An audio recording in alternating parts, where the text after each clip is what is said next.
zop va bo'qoqni uy sharoitida tabiiy giyoh bilan davolashni yo'lini aytib o'taman birodarlar. Quloq soling va do'stlaringizga jo'natib qo'ying. Eng zo'r retsept kitobdan olib aytyapman birodarlar. Yong'og'ini guli. Mana hozir 2025-yil hamma yoqqa yong'oqlar gullagan payti.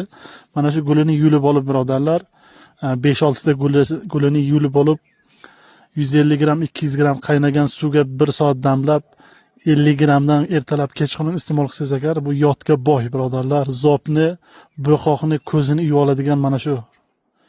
Bemalol iste'mol qilinglar. Buni hozirgi paytga mana 20 kun, 15 kun bemalol topsangiz bo'ladi. Bu gullarni terib olib, quritib qishga yoki boshqa paytga iste'mol qilsangiz bo'ladi.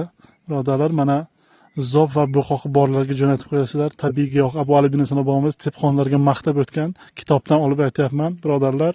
Yong'oq guli zopga. Mana manzara.